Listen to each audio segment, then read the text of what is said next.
Hi guys, it's that time again. I'm going to do my comparison and review of the 1971 Dodge Charger this time by Greenlight and M2. Both did this car very nicely. I favor the Greenlight personally, but I'll show you why here in just a few moments.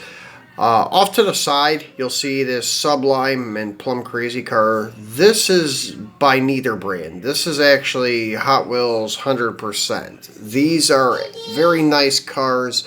I just wanted to put these out there so you could see them. They don't mass produce these. I don't even think they make this casting anymore. They have a casting, a mainline casting for the 71 Charger, but it's different than this one. This one has opening hood. Which I can't open at the moment, but it's a very nice detailed chassis. The only thing, the wheels were not era correct, but hey, it looks like a Pro Touring 71 Charger RT. They did it in Sublime, and then they did it in this Plum Crazy. I think they've made two different versions of the Plum Crazy. One is a Spectra Flame look, and I think it was a club car, but I'm not 100% sure on that. They may have made them in different colors other than these two. I just don't have them. So they are very nice. If you're into Mopars and 71B bodies, I would recommend to get that casting. So, starting in the lineup here. The first one is an M2. This came from an auto hauler set. It's based on the Drivers series with cast-in doors, non-opening hood. But still, very nice casting. Actually, I prefer the cast-in doors, like I stated in the Roadrunner video. It looks more natural. It doesn't take away from the body lines, I think. The only thing I have against the M2s is this insert they use in the base, because sometimes they give their cars a Pro Street look and sometimes a stock look. So instead of making two different chassis, they made a chassis that takes an insert.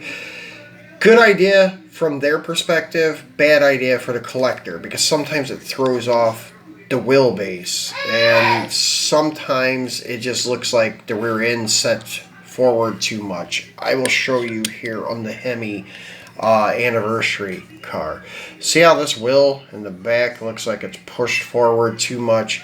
That's due to this insert not being properly placed, or just that it's not cast right. But yeah, it just throws it off. Plus the wheel openings on the M2 in the rear are not that accurate. I mean, they're nice, but still not perfect.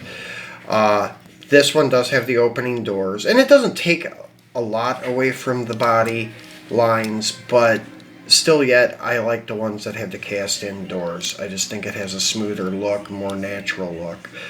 The opening hood's nice, and the M2, they did a very nice job with detail and accuracy under the hood.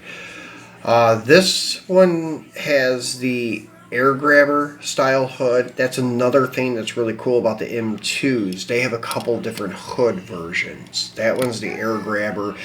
And the first one, as you can see, is the louver insert hood.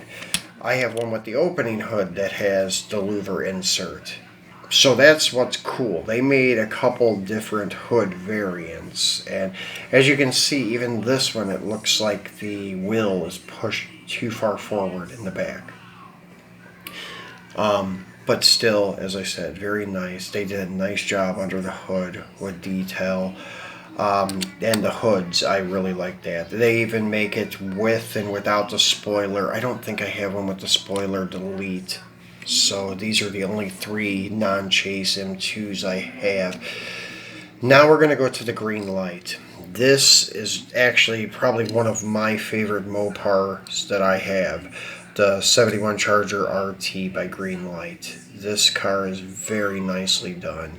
I think that the body lines on theirs is proportioned better. The wheel openings are more accurate.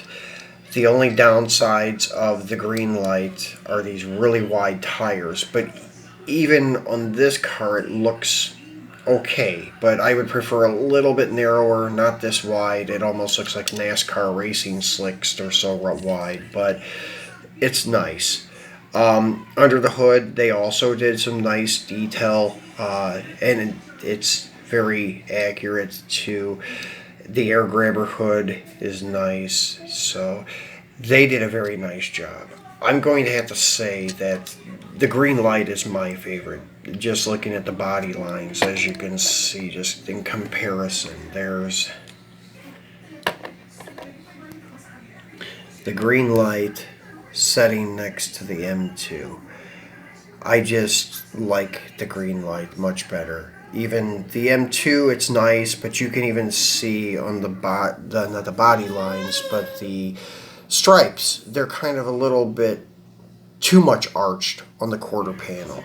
The Greenlight goes down nice and smoothly. It's very nicely done. I have nothing against the M2. I will still buy them, still collect them, still really like them. I just think the Greenlight is better. So, let's go to another Greenlight casting. I'll tell you some downsides of the Greenlight. So here's the Super B. It doesn't have the louvers in the door, which is nice. The M2 also does this. They did a nice job with that. So there's another variant of the Super B with no louvers in the door. Very nice cars. And this is a Black Bandit. This is one that I actually had some issues with the black paint from Greenlight. I know the other video I was bragging about their black paint, but this one has a couple small spots of like paint rash on it. You really can't see too well in the video, but it's nothing major. It's actually better than the M2 paint rash, but as I said, these hot and humid conditions, try to keep your die cast out of it because it will cause paint rash. Now this one has the downsides of Greenlight. This was just supposed to be a regular 71 Charger, but I don't know why they used this casting with the louvers in the door. They should have just used the Super B casting. And then another thing, this was just supposed to have the bulge hood. No louvers, no insert, no air grabber. Just supposed to be a bulge hood. This is the Kill Bill Charger. And they kind of just put the air grabber down and molded it in blue plastic. It doesn't look too good. It just looks like an air grabber that's down. So this car's accuracy for the one in the movie is not accurate at all. The car's nice. It also has spoiler delete. That's another thing they offered with the Greenlight castings, which is pretty cool. So that's the only thing I have against Greenlight, is that they didn't make more hood options like M2 did. M2 did take the time to make air grabbers and make louvered hoods. So overall, though, as I said, the Greenlight sitting next to the M2, I'm going to have to say that I favor the Greenlight. That's my choice. But they're both nice. I have nothing against either one, and I will be buying both again. So if you like this video and you found it useful, please remember to click subscribe, and there will be many more videos to come. Thanks for watching.